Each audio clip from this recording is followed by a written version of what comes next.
Bueno, el tema de hoy lo he titulado Pan de Vida.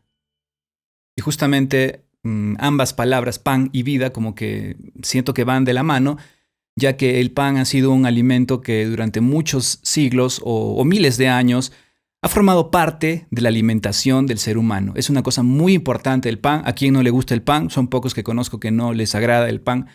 Y los panes de la antigüedad, según también investigué, eran muy deliciosos, más de lo que son ahora nuestros panes. Aquí en mi ciudad tenemos un conocido pan que se llama el pan de 3 puntas, que es delicioso. A muchos les encanta ese pan. Y yo supongo que en todas las anteriores culturas, años anteriores, siglos pasados, pues han elaborado panes muy deliciosos. Según lo que he investigado, los hacían no tan pequeños como ahora, sino eran grandes, como solemos ver en las películas. Tenían que partir el pan porque eran grandes. Y los llenaban de inclusive nueces muchas veces, semillas, frutos secos y un montón de cosas deliciosas. Entonces el pan era un alimento muy importante. Prácticamente una persona con un pan podía desayunar tranquilamente en la antigüedad. En la época de Jesús era también así. Y el pan pues era elemental.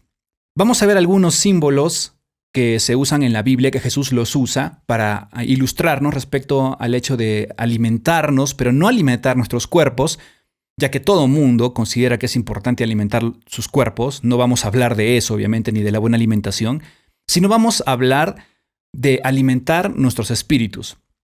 ¿Sí? Alimentarnos con la palabra de Dios para todo cristiano, seamos cristianos que tenemos años, o sea para personas que recién han empezado, han nacido de nuevo, son bebés espirituales, como hablamos en el estudio anterior, mencionamos de que debemos ser como niños para entrar en el reino de Dios. Es como una condición importante para que podamos entrar en el reino de los cielos. ¿Qué es lo primero que hace un niño? Un niño pide leche, aunque no es que hable, no es que diga quiero leche, sino que necesita el alimento y su madre le da leche porque de esa forma funciona. Entonces la leche también es un alimento muy importante y en la Biblia compara la leche también como el primer alimento de un cristiano. Y tengo aquí una lista de algunos símbolos que encuentro en la Biblia respecto a la alimentación. 3 de ellos, por ejemplo, no vamos a hablar el día de hoy, pero los voy a mencionar, como es el agua, el vino y el aceite. El agua hace referencia a la palabra de Dios, el vino hace referencia a la sangre de Cristo o al sacrificio que hizo Cristo, y el aceite hace referencia al Espíritu Santo o a la unción. ¿Sí? Cuando, no sé si recuerdan, pero hay un milagro que le conocen como el primer milagro de Jesús, cuando está en unas bodas y María le pide que haga algo Jesús, ¿no? Haciendo referencia de que se había acabado el vino, y Jesús le dijo, mujer, no ha llegado mi hora. Jesús todo lo veía en el plano espiritual, no veía nada respecto a las cosas de la tierra. Todo lo estaba viendo por encima de lo que nosotros como seres humanos podemos ver. Y en este milagro hacía una representación, Jesús hizo una representación de cómo el agua, que es la palabra de Dios, puede convertirse en sangre o vino, que significa el sacrificio de Jesús. O sea, la palabra se hizo carne y entregó su vida por nosotros. ¿Entienden el símbolo de esta parábola? Entonces son símbolos muy profundos.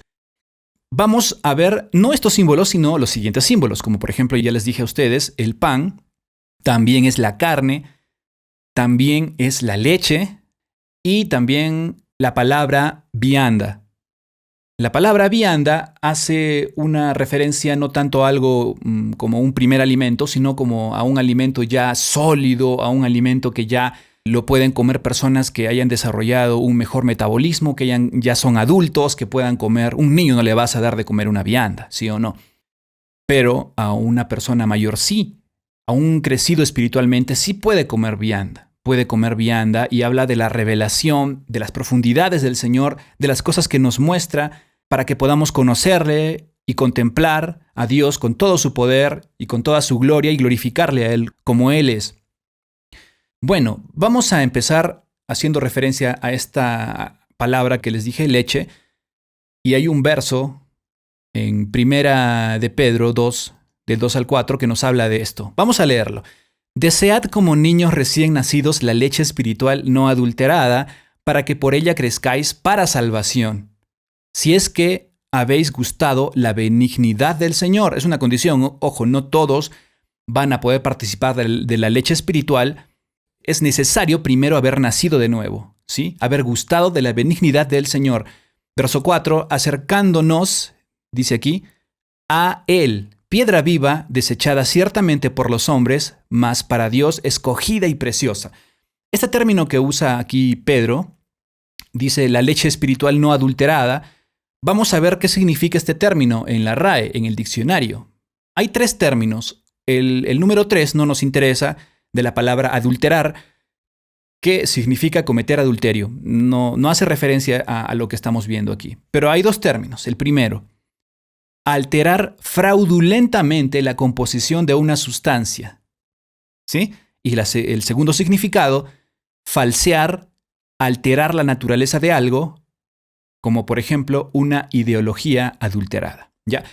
Entonces estamos viendo aquí que al usar la palabra nos sirve el primer significado, que es adulterar significa alterar fraudulentamente la composición de una sustancia. Por ejemplo, si yo vendo leche adulterada, la puedo mezclar de repente con mucha agua, le pongo, no sé, una especie de harina, una especie de químico. No sé si ustedes recuerdan esa marca que ha sido acusada de que no es leche realmente, sino que es un compuesto químico. Y la gente tomaba esto, compraba las latas de leche pensando que era leche, pero realmente no es leche. Ya ustedes saben cuál es esa marca. Imagínense esto. Personas que quieran tomar leche, que son bebés espirituales, vamos ya a trasladarnos al símbolo, son bebés espirituales y quieren tomar leche espiritual, pero de pronto cayeron en una mala iglesia. Eso me ha pasado a mí, algunos de los que están presentes tal vez. Cayeron en una mala iglesia donde no fueron alimentados correctamente, donde tenían una doctrina fraudulenta, que estaba adulterada, una doctrina adulterada.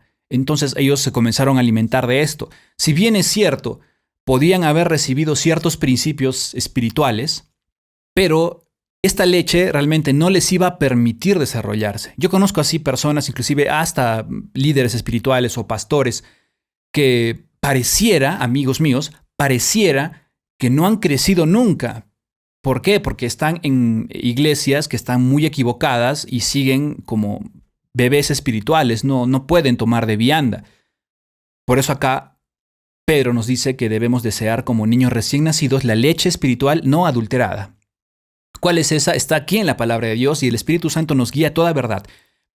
Pero gente que ha entrado encubiertamente a la iglesia de Cristo ha comenzado a hablar cuestiones filosóficas, cuestiones de doctrinas de demonios, y muchos han sido cautivados por ello y han sido engañados por un tiempo. Pero la voluntad de Dios es que no seamos engañados para siempre, que salgamos de este engaño.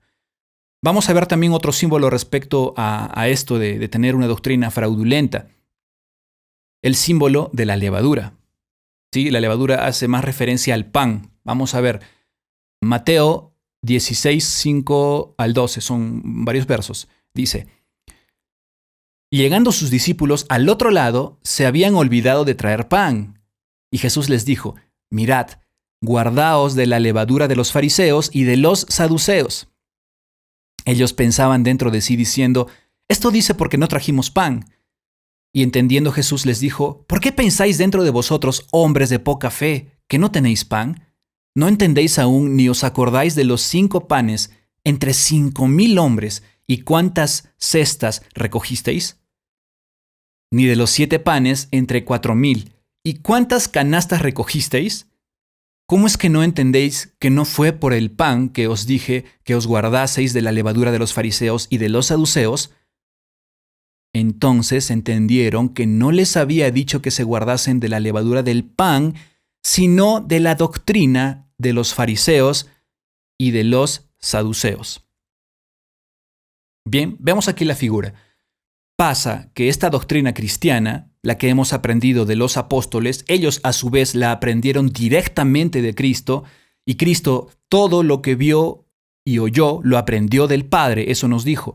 El mismo Dios, el creador de todas las cosas, nos ha dado esta doctrina y está en la Biblia, que es la palabra de Dios, y Dios ha tenido y tiene y va a tener toda autoridad y potestad para preservar su palabra intacta. Ningún hombre va a poder cambiar lo que está aquí. Hay sectas que han cambiado la Biblia. La voy a mencionar, como por ejemplo los Testigos de Jehová. Ha adulterado, ha cambiado de forma maquiavélica ciertas escrituras. Después podemos leer cualquier Biblia y nos va a hablar lo mismo. Cualquier Biblia nos va a hablar lo mismo. No voy a adentrar más allá, que hay otras versiones que son un poco complicadas, pero en esencia nos dicen lo mismo todas las Biblias. Así que no tengan temor de coger su Biblia y leerla. Yo les recomiendo en el idioma español que podamos leer la Reina Valera. Puede ser del año del 1960, más allá no la recomiendo. O puede ser la del 1909, la antigua versión Casiodoro de Reina, que a mí me encanta, que la recomiendo. Pueden descargar la aplicación. Ya ni siquiera es necesario que las compren, que vayan a una librería y las compren como años atrás. Ahora solamente van y gratis la descargan en sus celulares o smartphones. Es fácil tener la Biblia que esté en nuestras manos. Y esta palabra de Dios poderosa ha llegado no adulterada. Esta palabra la podemos leer. ¿Quiénes entonces han adulterado? Personas religiosas, como por ejemplo aquí hablaba de los fariseos y de los saduceos, que ellos tenían una religiosidad. Parecía que esto era de Dios, parecía que eran leyes de Dios, pero eran leyes de los hombres. Esto pasa con algunas doctrinas cristianas y la voy a mencionar porque yo me declaro un opositor a esta doctrina y lo siento por aquel que practique esta doctrina, los que están en esta reunión online o los que van a escucharla después en las redes sociales. Me opongo al pentecostalismo, porque el pentecostalismo, justamente esta doctrina que ha sido creada por el Vaticano para poder reunir a los cristianos que puedan reconocer la autoridad del Papa, en otras palabras, ha metido ciertas doctrinas muy peligrosas.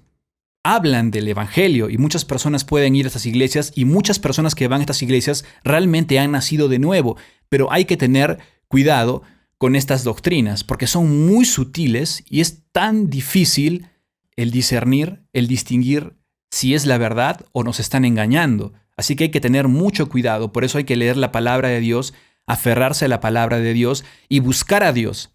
Yo estuve en un tiempo en esta iglesia del pentecostalismo o neopentecostal y yo sabía que algo no estaba bien, pero no tenía suficiente conocimiento. ¿Qué hice yo? Clamé a Dios, le pedí a Dios, le dije, Señor, yo sé que algo no está bien, quiero que tú avives mi vida. Necesito un avivamiento. ¿Qué hizo Dios? No me dio un avivamiento como mal me habían enseñado, sino más bien pasé por una reforma en mi vida. Dios renovó mi entendimiento y pude saber que esta iglesia cristiana, entre comillas, iglesia y entre comillas cristiana, estaba completamente equivocada y salí de ese lugar. Entonces es importante distinguir esto. Un poco de levadura, como dijo el Señor, leuda toda la masa. Así que si tenemos una masa, solo basta un poquito y la levadura va a hacer que el pan crezca. Entonces hay que tener cuidado con doctrinas falsas. Así que hay que tener siempre la guianza del Espíritu Santo. Hay que pedirle al Señor que nos guíe a hacer lo correcto. Y saben que si tenemos fe, esto va a ocurrir. No vamos a vivir en el engaño. Vamos a adentrarnos más en el símbolo del pan. ¿Qué les parece? Y con una frase muy bonita que significa en español, ¿qué es esto? La palabra ¿qué es esto? En hebreo suena como maná. Y vamos a leer, esto sí está un poco largo, vamos a leerlo, pero es muy bonito. Habla de la historia cuando Israel estaba en el desierto y se estaban quejando de que ellos en el tiempo que estaban siendo esclavos, comían carne, ok, decían yo soy esclavo. En ese tiempo era esclavo, pero yo comía carne. Aquí estoy en el desierto y no tengo, me estoy muriendo de hambre. ¿Dónde vamos a ir? Prefiero ser esclavo y comer carne, decían ellos. Y Dios les proporcionó, porque Dios es bueno, Dios les proporcionó a ellos un alimento que vino del cielo. Es un milagro lo que ocurrió en ese tiempo. Éxodo, capítulo 16. Son varios versos. A ver, vamos con el 3. Dice así. Y les decían los hijos de Israel, ojalá hubiéramos muerto por mano de Jehová en tierra de Egipto. Cuando nos sentábamos a las ollas de carne, cuando comíamos pan hasta saciarnos, pues nos habéis sacado a este desierto para matar de hambre a toda esta multitud. Y Jehová dijo a Moisés, he aquí, yo os haré llover pan del cielo, y el pueblo saldrá y recogerá diariamente la porción de un día, para que yo lo pruebe si anda en mi ley o no. Y cuando el rocío cesó de descender, he aquí sobre la faz del desierto una cosa menuda, o sea, pequeñita, redonda, menuda como una escarcha sobre la tierra. Y viéndolo los hijos de Israel se dijeron unos a otros, ¿qué es esto? Porque no sabían qué era. Entonces Moisés les dijo, es el pan que Jehová os dará para comer. Y la casa de Israel lo llamó maná. Y era como semilla de culantro blanco y su sabor como de hojuelas con miel. Era delicioso. Y había caído del cielo. ¿Se imaginan lo bueno que es Dios? Esta gente se estaba quejando y Dios les proporcionó un alimento que vino desde el cielo. Y Jesús usa esta comparación para poder referirse a él mismo como este maná que descendió del cielo y que da vida a los hombres. Vamos a leer esto. Juan, capítulo 6, varios versos, del 27 al 45 y luego del 47 al 59. Son varios, pero igualmente son muy bonitos y son muy inspiradores. Así que vamos a leer. Versículo 27. Jesús dice, trabajad no por la comida que perece, sino por la comida que a vida eterna permanece, la cual el Hijo del Hombre os dará, porque a éste señaló Dios el Padre. Entonces le dijeron, ¿qué debemos hacer para poner en práctica las obras de Dios? Respondió Jesús y les dijo, esta es la obra de Dios, que creáis en el que Él ha enviado. Le dijeron entonces, ¿qué señal pues haces tú para que veamos y te creamos? ¿Qué obra haces? Nuestros padres comieron el maná en el desierto, como está escrito, pan del cielo les dio a comer. Y Jesús les dijo, de cierto os digo, no os dio Moisés el pan del cielo, mas mi Padre os da el verdadero pan del cielo. Porque el pan de Dios es aquel que descendió del cielo y da vida al mundo. Le dijeron, Señor, danos siempre este pan. Ellos estaban pensando solamente en sus estómagos, estaban pensando en sus vidas humanas. Y Jesús estaba, como les dije hace unos momentos, estaba en otro plano, porque ellos estaban viendo las cosas de la tierra y Jesús veía las cosas del cielo y hablaba no solo para ellos, sino hablaba para nosotros en esta generación. Ellos decían, Señor, danos siempre este pan. ¿Qué les respondió Jesús? Verso 35. Jesús les dijo, yo soy el pan de vida. El que a mí viene nunca tendrá hambre, y el que en mí cree no tendrá sed jamás. Mas os he dicho que aunque me habéis visto, no creéis. Todo lo que el Padre me da vendrá a mí, y el que a mí viene no le echo fuera. Porque he descendido del cielo no para hacer mi voluntad, sino la voluntad del que me envió. Y esta es la voluntad del Padre, el que me envió, que de todo lo que me diere no pierda yo nada, sino que lo resucite en el día postrero. Verso 41. Estaban ahí, murmuraban entonces de él los judíos, porque había dicho, yo soy el pan que descendió del cielo. Decían, ¿cómo va a decir que el pan del cielo? Y decían, ¿no es este Jesús, el hijo de José, cuyo padre y madre nosotros conocemos? ¿Cómo pues dice este del cielo he descendido? Claro, porque lo vieron ahí. Jesús no era un hombre eminente, Jesús no era un rico, no era un millonario, no era un hijo de un rey o un príncipe de Israel, no era alguien notable en ese tiempo, no se vestía como alguien notable, no tenía físico de alguien notable, impresionante. Decían, ¿cómo va a decir que ha descendido del cielo? ¿Qué es lo que tiene? Y verso 43, Jesús respondió y les dijo, no murmuréis entre vosotros. Ninguno puede venir a mí si el Padre que me envió no le trajere, y yo le resucitaré en el día postrero. Escrito está en los profetas, y serán todos enseñados por Dios. Así que todo aquel que oyó al Padre y aprendió de él, viene a mí. De cierto os digo, el que cree en mí tiene vida eterna. Yo soy el pan de vida.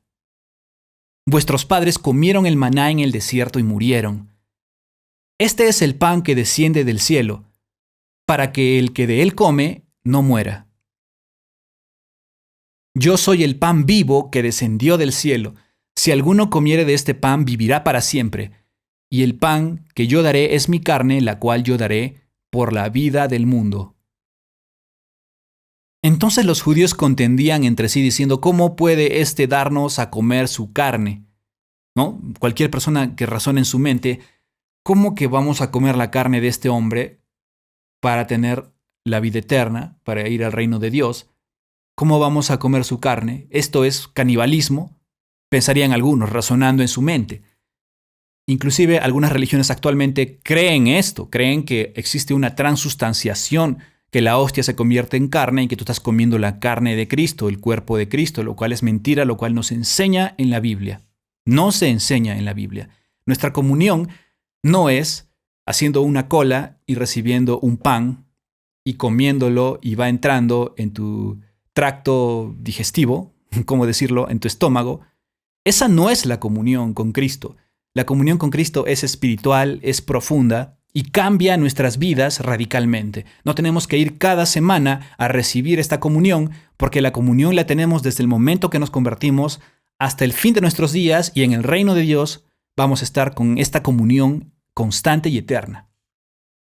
Dice aquí, este es el pan que descendió del cielo, no como vuestros padres comieron el maná y murieron. El que come de este pan vivirá eternamente. Estas cosas dijo en la sinagoga enseñando en Capernaum. ¿Qué les enseñó? Que ellos conocían muy bien esta figura, conocían muy bien la historia que les habían contado sus padres, sus abuelos, tatarabuelos, a estas personas, a los judíos, de que en el desierto Dios envió maná del cielo, Dios envió este alimento y ellos comieron este alimento y se sustentaron. Jesús les dijo, yo soy el verdadero maná, yo soy el verdadero pan que viene del cielo, pero no para que te llenes el estómago, no para que preserves tu cuerpo, sino para que tengas vida eterna. Y no hablaba de comer su carne físicamente, sino hablaba de tener una comunión con Cristo. El poder aceptar el sacrificio, el poder creer en Cristo. Por eso Jesús decía esto, que Él es el pan de vida. Realmente no hay otro alimento mejor que este. Así que yo les insto a poder siempre leer sus Biblias, que descarguen una aplicación. Todos tenemos un teléfono. No podemos dejar de tener una Biblia en el teléfono, por lo menos, para poder leer en cualquier momento que estemos, meditar en la palabra de Dios. Así que les insto a poder hacer esto y a poder reconocer que solamente Jesús es el pan de vida que descendió del cielo y que da vida a los hombres.